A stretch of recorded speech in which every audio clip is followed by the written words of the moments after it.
अमरावती महानगरपालिकेचे नागरी प्राथमिक आरोग्य केंद्र, महानगरपालिका दवाखाना कार्यालय व बालविकास प्रकल्प अधिकारी यांच्या अखत्यारीत शहरी प्रकल्पांतर्गत सिंधी कॅम्प परिसरात सुरू असलेले अंगणवाडी केंद्र सध्या अत्यंत दुर्लक्षित अवस्थेत असल्याचे स्पष्टपणे समोर आले.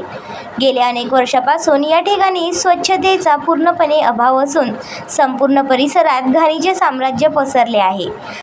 नगरसेवक किशोर जाधव यांच्या पाहणी दौऱ्यादरम्यान या ठिकाणाच्या परिसरात मोठ्या प्रमाणात कचरा, दारूच्या बाटल्या व इतर घाण साचलेली आढळली. परिसरात काही नागरिक भिंतीवरून कचरा टाकत असल्यामुळे परिस्थिती अधिकच बिकट झाली आहे. यामुळे अंगणवाडीतील लहान विद्यार्थ्यांना व कर्मचाऱ्यांना तीव्र दुर्गंधीचा सामना करावा लागत आहे. याशिवाय रात्रीच्या वेळी असामाजिक घटक येथे दारू व इतर नशा करत असल्याच्या तक्रारी देखील समोर आल्या आहेत, ज्यामुळे परिसरातील सुरक्षिततेचा प्रश्न निर्माण झाला आहे. या गंभीर समस्यांकडे प्रशासनाचे दीर्घकाळ दुर्लक्ष झाल्यामुळे नागरिकांमध्ये नाराजीचे वातावरण आहे. या पार्श्वभूमीवर नगरसेवक किशोर जाधव यांनी तात्काळ संबंधित अधिकाऱ्यांना निर्देश देऊन परिसरातील स्वच्छता, सुरक्षा व आवश्यक सुधारणा कामे लवकरात लवकर पूर्ण करण्याचे आश्वासन दिले आहे.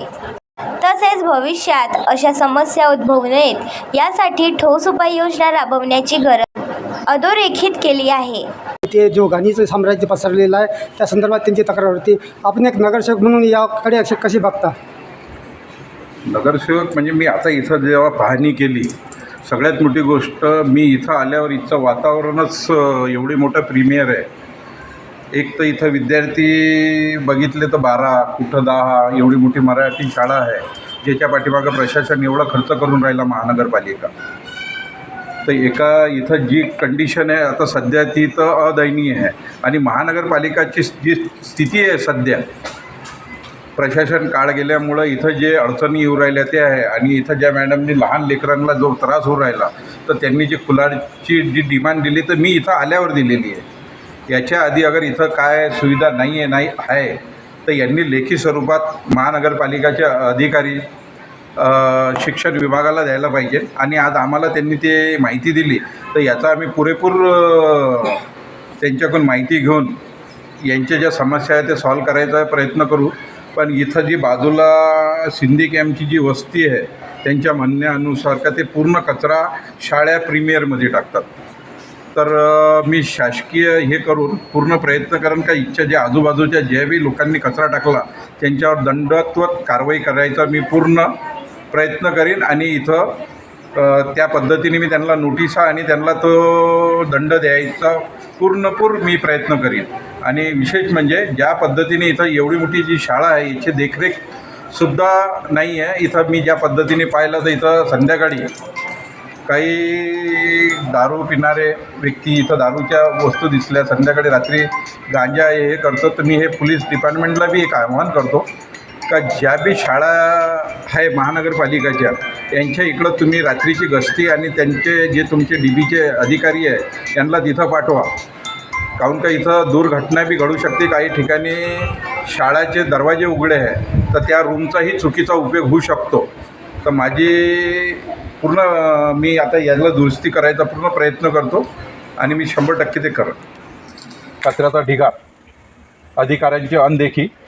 मी इथं सर्वे करायला आलो का दवाखान्यात काय पोझिशन आहे तर तिथं आलो तर 10, 10:30ला तर मॅडम काही कामानिस्त इथच्या ज्या डॉक्टर आहे त्या 1 घंटा लेट आल्या आरोग्य अधिकारी. तर मला एक तक्रार भेटली काळे म्हणून वरुड्यातले व्यक्ती का बा त्या मॅडम आल्या नाही तर मी त्याच्यासाठी व्हिजिट द्यायला आलो.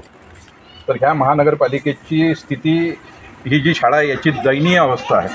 आणि बघून आता ह्या जे आरोग्य अधिकारी आहे यांच्याशी या विषयावर मी मीटिंग घेऊन चर्चा करणार आहे. आणि शाळा ही दारूचा अड्डा सारखी परिस्थिती इथं झालेली आहे. रात्री इथं शाळेत अवैध लोक येतात तर मी प्रशासनाला ही विनंती करतो पोलीस डिपार्टमेंटला का बा इथं रात्री गस्ती करावी. या संदर्भात अंगणवाडी सेविका सौ बुऱ्हाडे यांनीही आपल्या भावना व्यक्त केल्या. छाया बुराडे. अच्छा, आपण काय करता इथं? मी अंगणवाडी सेविका आहे आणि इथे हे सिंधी लोक मागच्या साईडनं पूर्ण कचरा टाकतात. म्हणजे मुलांना इतकं वास येते इथं बसताना, म्हणून आम्ही खिडक्या सतत बंद ठेवतो. त्याच्यामुळं गरम खूप होते.